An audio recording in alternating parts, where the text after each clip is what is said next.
नाज़रीन आदाब, मैं हूँ अखलाक अहमद उस्मानी। हाजिर हैं दुनिया भर की समाजी, सियासी और इक़्तिसादी सूरत हाल पर ख़ास प्रोग्राम लेकर दुनिया मेरे आगे। आज हम बात करेंगे हिंदुस्तान और वेस्ट एशिया यानी अरब की। अंग्रेज़ी में इस खित्ते को हम मिडल ईस्ट कहते हैं। अमारात अरब में 20 लाख हिंदुस्तानी काम करते हैं, जो इस मुल्क में रह रहे लोगों का 27% है। सऊदी अरब में 31 लाख हिंदुस्तानी हैं, कुवैत में 7, कतर में भी 7, बहरीन में 5 लाख। हमने आपको ये आंकड़ा इसलिए बताया है ताकि हम ये जाहिर कर सकें कि अरब में हिंदुस्तान किस तरह मौजूद है।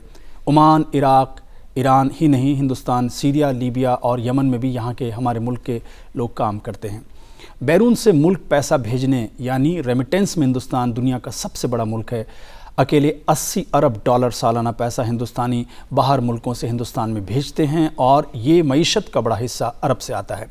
हिंदुस्तान के वज़ीर आज़म को सऊदी अरब के सबसे बड़े एजाज़ किंग अब्दुल अज़ीज़ साश, फ़िलिस्तीन के grand collar of the state of Palestine और अमारात का ज़ायद मेडल से नवाजा जा चुका है। भारत, ईरान और सऊदी अरब, फ़िलिस्तीन और इसराइल से बैलेंसिंग ताल्लुकात का हामी है। हिंदुस्तान अपने तेल बास्केट को भी बैलेंस करके चलता है और इसके लिए ईरान, इराक़, सऊदी अरब, अमारात और कतर को साथ लेकर चलने का मुतमन्नी है। तमाम मौजू पर बात करने के लिए हमारे साथ स्टूडियो में हैं दो ख़ास मेहमान।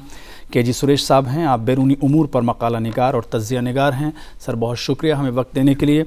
और डॉक्टर मुदस्सर कमर साहब, आप IDSA में एसोसिएट फ़ेलो हैं। के.जी. साहब, मैं आपसे बातचीत की शुरुआत करूँगा। इससे पहले कि हम बहुत बारीकी में जाएँ, आप क्या मानते हैं कि 2014 के बाद से, जब से वज़ीर आज़म नरेंद्र मोदी साहब की सरकार आई है, अरब के साथ हमारे जो ताल्लुकात हैं उन पर आपका तज्ज़िया क्या है?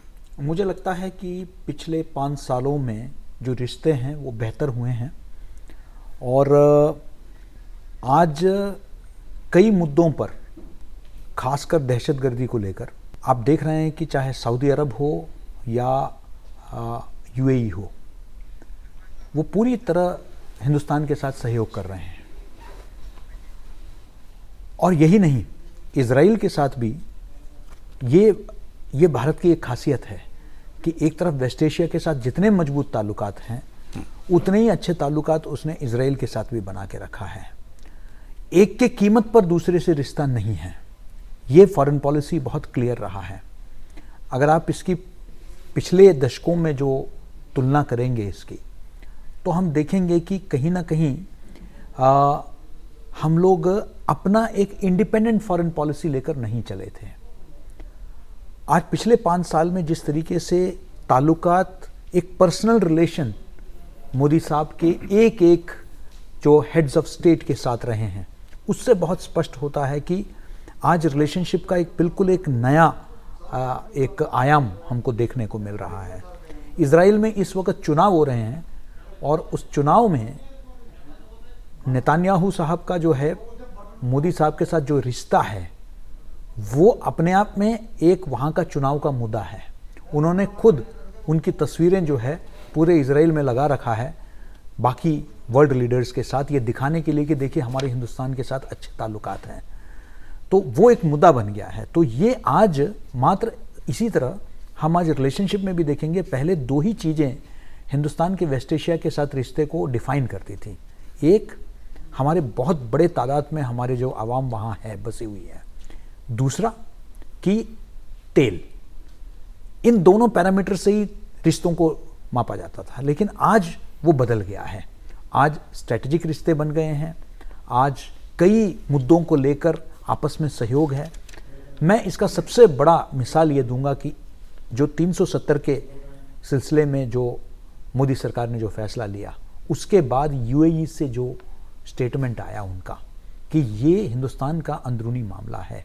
आज से 40 साल पहले, 50 साल पहले के आप रिकॉर्ड्स देख लीजिए, जहां पाकिस्तान का जो स्टैंड होता था, अक्सर उसको ही डिफेंड किया जाता था, उसी के समर्थन में वेस्ट एशिया में आवाज़ें उठती थी। लेकिन आज हम देखते हैं कि आज वो माहौल बदल गया है। मैं समझता हूं कि एक पैराडाइम शिफ्ट हुआ है। कमर साहब, आपका तबसरा, उसके बाद हम थोड़ा और स्पेसिफिक बात करेंगे। जी, मैं पूरी तरह से एग्री करता हूँ के.जी. सुरेश साहब ने जो बताया है कि पिछले 5-7 साल में जब से मोदी सरकार आई है, तो हमारे जो पश्चिमी एशिया मतलब मगरबी एशिया जो देश हैं, उनसे रिलेशंस बहुत अच्छे हो गए हैं। ऐसा नहीं है कि पहले रिलेशंस अच्छे नहीं थे, बट ये रिलेशन पहले ट्रांजैक्शनल थे। सो बिजनेस, तेल खरीदना और यहाँ के लोग वहाँ काम करते थे, तो बहुत ही ट्रांजैक्शनल रिलेशंस हुआ करते थे। आज के डेट में ये बहुत ही इम्प्रूव कर गया है, इस तरह से कि मोदी सर मतलब प्राइम मिनिस्टर मोदी की पर्सनल रिलेशंस हैं most of the world leaders से, और ये मगरबी एशिया में बहुत ज़्यादा स्ट्रॉन्ग रिलेशन है। मगरबी एशिया के देश जो हैं, ख़ास करके अरब देश जो हैं, ये इंडिया को बहुत ही ख़ास नज़र से देखने लगे हैं। इनका मानना है कि इंडिया एक उभरता हुआ देश है, इकोनॉमी के मामले में बहुत ही उभरता हुआ देश है, और इसलिए उन्होंने उनकी तरफ से भी रिलेशंस को इम्प्रूव करने की खासी कोशिश की गई है। और जैसा कि सर ने बताया कि, और आपने भी शुरू में इंट्रोडक्शन में बताया कि प्राइम मिनिस्टर मोदी को जो है किंग अब्दुल अजीज़ शाह से नवाजा गया, फिर जब वो फ़लस्तीन गए तो वहाँ से भी जो हाईएस्ट सिविलियन अवार्ड है वो उनको मिला, यूएई से भी उनको सिविलियन अवार्ड मिला। तो ये एक तरह से न सिर्फ प्राइम मिनिस्टर मोदी की उनकी ये है, बल्कि ये रिकॉग्निशन इंडिया के लिए है। तो ये सारी चीज़ें पिछले 4-5 सालों में बहुत ज़्यादा इम्प्रूव कर गई हैं। ख़ास करके टेररिज्म, काउंटर टेररिज्म के मसले पे बहुत ही रिलेशंस इम्प्रूव किए हैं। इंडिया से जो इंटेलिजेंस की एक तरह से काफ़ी बातचीत होती रहती है। हमारे नेशनल सिक्योरिटी एडवाइज़र जो हैं वो रेगुलर इन देशों में जाते रहते हैं। तो एक तरह से कहा जाए तो पिछले 5-7 सालों में एक मल्टी डायमेंशनल रिलेशंस जो है वो उभर के आया है। क्या आपको लगता है कि सुरेश साहब के दो बातें आपने बताई जो रवायती तौर पर हिंदुस्तान और बाकी अरब को जोड़ती थी हमारे साथ, तेल और रेमिटेंस या हमारे जो कामगार हैं, और टेररिज्म आपने एक और फैक्टर बताया, क्या ऐसा भी है कि कोई चौथा फैक्टर आप देखते हैं जिसकी वजह से हमारी डिमांड, हिंदुस्तान की डिमांड अरब में बढ़ी हो? जी देखिए, एक अगर आप अक्सर अखबारों में एक खबर ज़रूर देखते होंगे कि हिंदुस्तान के जो अस्पताल हैं इसमें वेस्ट एशिया से लोग बड़े पैमाने पर आके ट्रीटमेंट कर रहे हैं। ये जो हेल्थ जो है एक बहुत बड़ा फैक्टर हो गया है।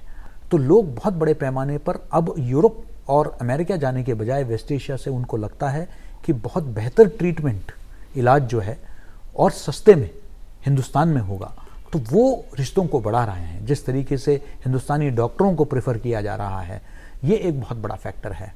दूसरा, डिजिटल इंडिया के चलते आज बहुत बड़े पैमाने पर हिंदुस्तान के जो सॉफ्टवेयर के इंजीनियर्स हैं उनकी डिमांड बढ़ गई है। आज वहाँ डिजिटाइजेशन जो बड़े पैमाने पर हो रहा है उसमें हिंदुस्तान का एक बहुत बड़ा योगदान है। तो मुझे लगता है कि अब जो कन्वेंशनल डेफिनेशंस के अंदर से निकलकर आज हम एक दूसरे कई मुद्दों पर अब आपसी जो रिश्ते हैं वो मजबूत हो रहे हैं। और इसका एक बहुत बड़ा, मैं कम से कम मानता हूँ कि दुनिया का सबसे बड़े मुस्लिम आबादियों में से एक हिंदुस्तान में है। इनका दहशतगर्दी से दूर रहना ये पूरे दुनिया के लिए एक मिसाल बन के रह गई है कि जहाँ दुनिया में एक तरह से तकलीफ है इस बात को लेकर कि आईएस का प्रभाव बढ़ता गया, लेकिन हिंदुस्तान एक बीकन लाइट की तरह कि पूरे दुनिया के सामने एक मिसाल कि एक भाईचारे के साथ किस तरीके से हम लोग एक multi lingual, multi religious, pluralistic society में रह सकते हैं। इसका इतना कद्र, इतना इज्जत हमको वेस्ट एशिया के मुल्कों में मिल रहा है कि मैं कई बार जाता हूँ वहाँ, तो वो लोग जब कहते हैं उनको बड़ी खुशी होती है इस बात का जिक्र करते हुए कि हिंदुस्तान एक तरह से हमारे लिए नाज की बात है जब हम ये देखते हैं। तो मैं समझता हूँ कि ये फैक्टर भी एक वो ज़माना था। मैं इसलिए अक्सर बार बार उधर जा रहा हूँ क्योंकि जब तकसीम के बाद हिंदुस्तान पाकिस्तान के उसके बाद जो है आपने देखा कि पाकिस्तान का एक ओवरवेलमिंग प्रेजेंस था। उसने वहाँ सऊदी अरब में बाकी जगह अपने फ़ौज को जो है डिप्लॉय किया उनके ज़रूरतों को पूरा करने के लिए। लेकिन आज जिस तरीके से डिमांड है और इसीलिए कहीं ना कहीं जिस तरीके से जो हज का कोटा हुआ करता था वो आज दुगना कर दिया गया हिंदुस्तान के लिए। वो इसलिए कि वो हिंदुस्तान के लिए वो जो इज़्ज़त बढ़ी है वो एक बहुत बड़ा, और मैं समझता हूँ ये भी एक बहुत बड़ा फैक्टर है बाकी सभी फैक्टर से हटके। सुरेश साहब की बात को आगे बढ़ाते हुए मुदस्सिर साहब, सीरियन क्राइसिस में ISIS नाम का जो एक टेररिस्ट ऑर्गेनाइजेशन उभरा भी और बाद में काफ़ी हद तक ख़त्म भी हो गया, ऐसे क्या बात थी? मैं सुरेश साहब की बात को बिल्कुल आगे बढ़ाते हुए कि बेल्जियम डेवलप्ड कंट्री है, 5 लाख मुसलमान में से 500 पहुँच जाते हैं और यहाँ 25 करोड़ में से 23 लड़के पहुँचते हैं। मैं आंकड़ों की ज़बानी ये नहीं कहना चाह रहा हूँ कि हमारे लड़के जो कम भी गए हैं तो वो भी नहीं जाने चाहिए थे।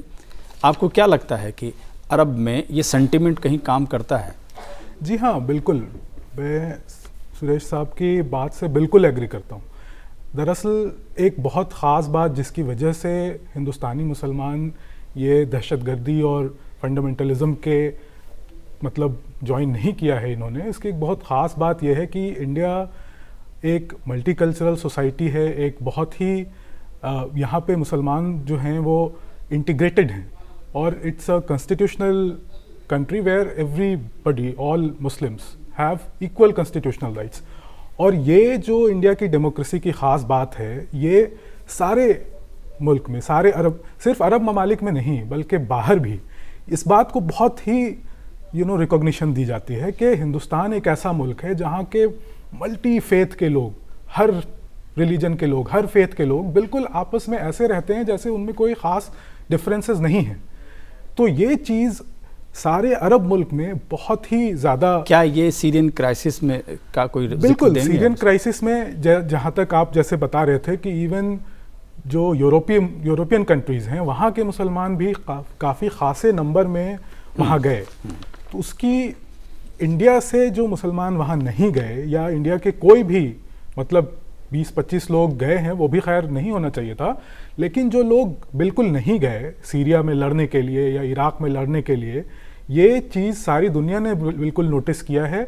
और इसकी एक बहुत बड़ी वजह है कि सीरिया से हमारे जो बशर अल-असद की जो गवर्नमेंट है उनसे रिलेशन हमारे बिल्कुल वैसे ही हैं।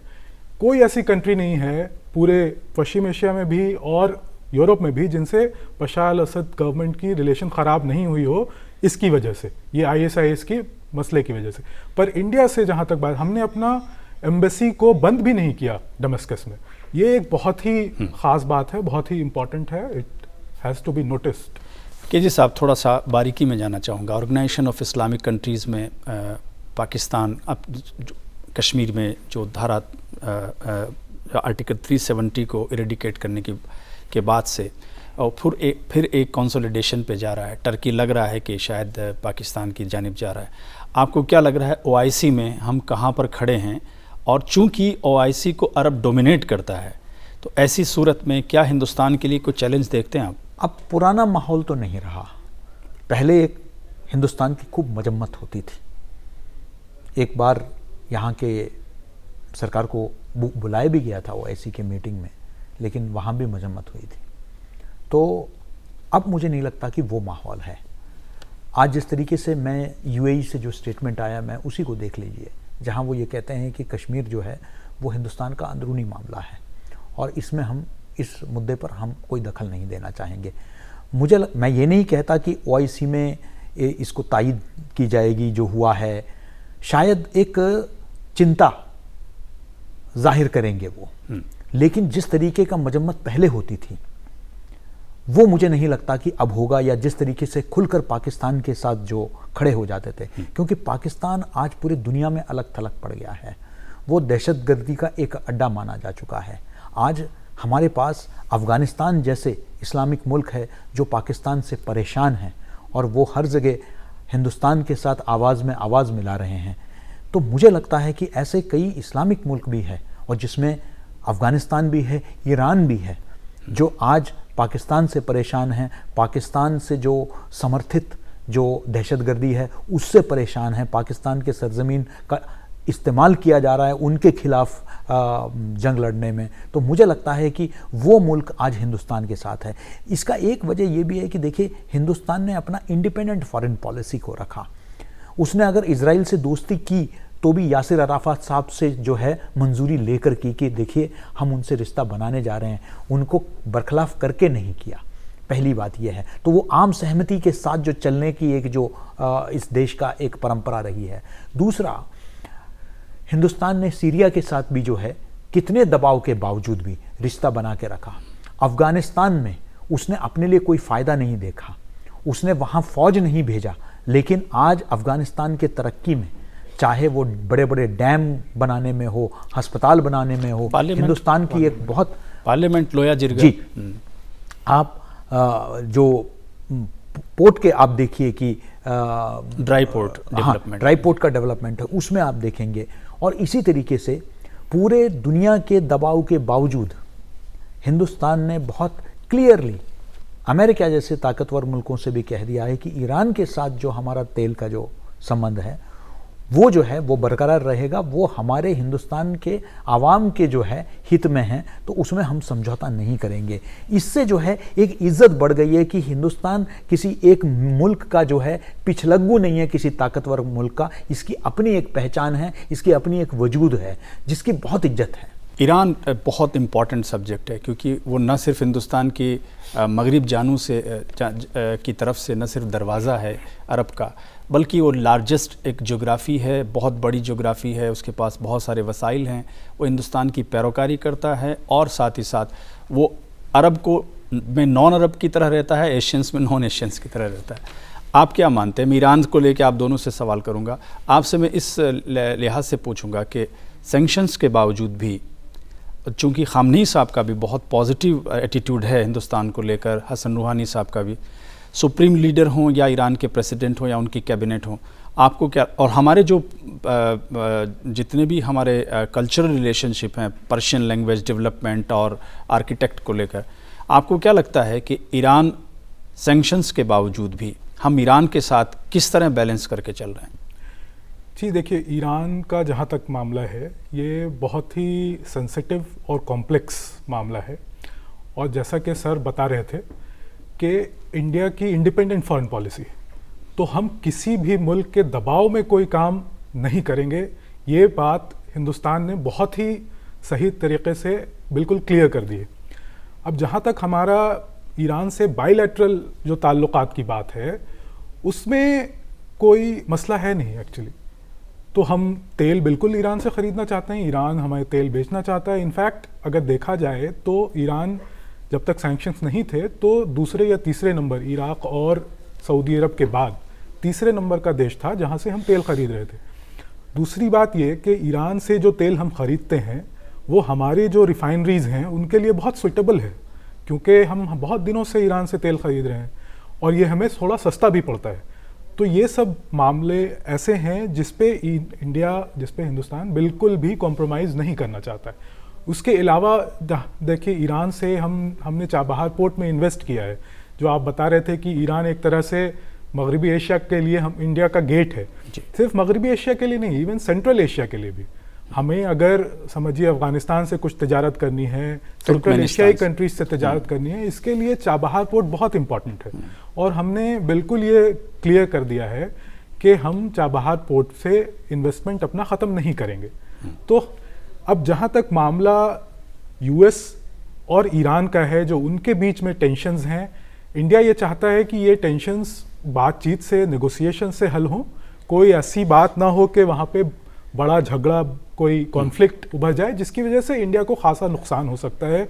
हमारे जो तेल आते हैं वहाँ से वो रुक सकते हैं, हमारे जो जीसीसी कंट्रीज़ में 8-9 मिलियन लोग रहते हैं उनके लिए काफ़ी बड़ा मसला हो सकता है। जो रेमिटेंसेस आते हैं वो रुक सकते हैं। तो बहुत सारी नुकसान जो है वो इंडिया को, मतलब इंडिया को डायरेक्ट नुकसान होगा अगर वहाँ पे कुछ झगड़ा हो जाए। सुरेश साहब, ईरान बहुत इज्जत करता है हिंदुस्तान की, बहुत सारी हमारा अशिया भी वो लेता है, सबसे बड़ा चावल का हमारा ख़रीदार है। हम उसके सिर्फ तेल ही नहीं, सेमी प्रीशियस स्टोन, बहुत सारी चीज़ें उनसे लेते हैं। ईरान के सुप्रीम लीडर और वहाँ के प्रेसिडेंट की तरफ से सीरिया में जो हिंदुस्तान का स्टैंड रहा है उसकी तारीफ़ भी हुई है। आपको लगता है कि सीरियन क्राइसिस के बाद से ईरान हिंदुस्तान के ज़्यादा करीब आए? बिल्कुल, इसमें कोई दो राय नहीं। देखिए, जब एक ऐसा वक्त जहाँ लगभग सीरिया अलग थलग पड़ गया था और कुछ चंद मुल्क उसके साथ थे, उनमें से एक हिंदुस्तान रहा, जबकि हिंदुस्तान की खूब मजम्मत भी की उन लोगों ने, लेकिन उसके बावजूद उसने साथ दिया, जिसका जो है सीरिया, ईरान, इनमें काफ़ी इज्जत है। और इस वजह से आप देखेंगे, देखिए अब ईरान भी सिर्फ एक हमारा ऑयल का पार्टनर नहीं है। आज जब पाकिस्तान अपना एयर स्पेस बंद करता है तो ईरान से हमारे जो है हवाई रास्ते से हमारे हवाई जहाज यूरोप और बाकी दुनिया में जाती है। दूसरा, जैसे जैसे चीन ग्वादर को तैयार कर रहा है तो उसके एक काउंटर में अगर हमारा कुछ स्ट्रेटेजिक पॉइंट तैयार हो रहा है, जो हिंदुस्तान को घेरने का एक पूरी स्ट्रेटेजी चीन की बनी हुई है चिटागोंग से लेकर ग्वादर तक, उसको अगर काउंटर कर रही है तो वो चाबहार में जो है वो जो पोर्ट हमारा बन रहा है उसका एक स्ट्रेटेजिक बहुत बड़ा महत्व है। याद रखें कि अफगानिस्तान में आज जो हम बहुत चीज़ें पहुंचा पा रहे हैं, वहाँ के जो तरक्की में हम लोगों का एक बहुत बड़ी अहम भूमिका है, तो वो इसलिए क्योंकि हम चाबहार के माध्यम से जो है हम वहाँ तक सामान पहुँचा पा रहे हैं, वरना हमारे लिए पहुँचाना मुश्किल था। तो लेकिन इसलिए ये इंडिया, ईरान, अफ़गानिस्तान ये एक बड़ा ज़बरदस्त लिंक बन गया है, जो आज अफ़गानिस्तान में भी अगर वहाँ के जो मसाइल हैं उसके सोल्यूशन के लिए आप ईरान और हिंदुस्तान को बाहर रखकर नहीं कर सकते हैं। ईरान और हिंदुस्तान उस मामले में साथ में काम कर रहे हैं, क्योंकि पाकिस्तान चाहता है कि उसके हिसाब से अफ़गानिस्तान की सरकार चले, और उससे हटकर आज ईरान और हिंदुस्तान दोनों अपना जो है वहाँ उनका अपना स्टेक्स हैं और बहुत हाई स्टेक्स हैं।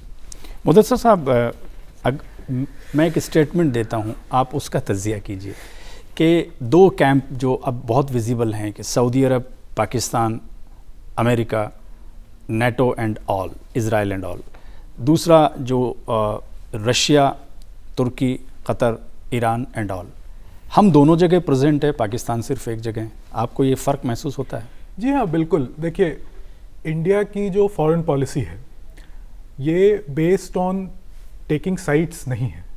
सो हम किसी भी ब्लॉक, कोई भी ब्लॉक हो, उसमें हम ये इस बात पे भरोसा नहीं करते हैं कि हम इस ब्लॉक के साथ हैं या उस ब्लॉक के साथ हैं। इंडिया के अपने नेशनल इंटरेस्ट हैं, अपनी फॉरेन पॉलिसी प्रायोरिटीज़ हैं, और उसके बेसिस पे हम जो है अपने किसी भी मुल्क से रिश्ता बनाते हैं, किसी भी ब्लॉक से हम नेगोशिएट करते हैं। ये एक बहुत ही अहम बात है। इसी तरह जो आज के डेट में अगर आप जैसा बता रहे हैं कि पश्चिम एशिया में बहुत ही एक ब्लॉक जैसे उभर के आ रहा है, एक तरफ कुछ कंट्रीज़ हो गए हैं, दूसरी तरफ कुछ कंट्रीज़ हो गए हैं, ये एक बहुत ही कॉम्प्लेक्स जो है जियोपॉलिटिक्स हो रही है वहाँ पे, और इंडिया इसको बहुत अच्छी तरह से समझता है। ऐसा नहीं है कि हम नहीं समझ रहे हैं कि वहाँ क्या हो रहा है, हमें पता है, और हमें ये भी पता है कि हमारे क्या इंटरेस्ट है, और इस वजह से हम किसी एक ब्लॉक के साथ नहीं हैं। तो देखा जाए तो हमारे रिलेशंस जो हैं वो सबसे बहुत अच्छे हैं।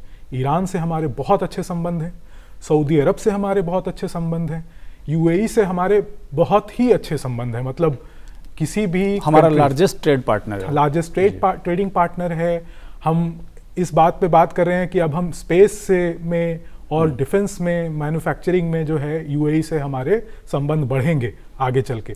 तो ये सब चीज़ें अगर जो देखी जा रही हैं, उसके अलावा फॉर एग्जांपल इवन सीरिया और इराक, उससे हमारे बहुत अच्छे संबंध है। इराक से हमारे जो तेल लेते हैं वो बढ़ रहे हैं, इराक में हमारा एक्सपोर्ट्स बढ़ रहा है।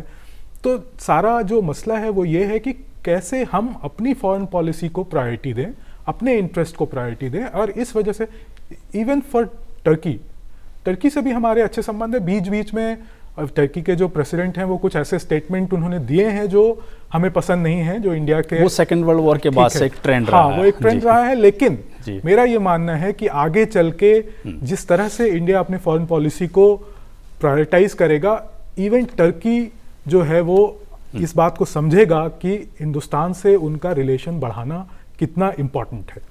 ये बहुत ही कॉम्प्लेक्स सब्जेक्ट है, आमतौर पर लोग इसको सुन के समझने की कोशिश करते हैं, थोड़ा बोझिल भी हो जाते हैं। मैं बड़ी एक दिलचस्प बात सुरेश साहब आपसे इस पे तबसरा चाहूँगा कि जब कतर को सब तरफ से घेरा गया तो मेरे कतर के कई दोस्तों से बातचीत हुई, उन्होंने बोला अचानक से हमारे यहाँ अमूल का दूध मिल रहा है, हिंदुस्तानी मक्खन है, कुछ गाय भी हैं जो हवाई जहाज से उतरी हैं।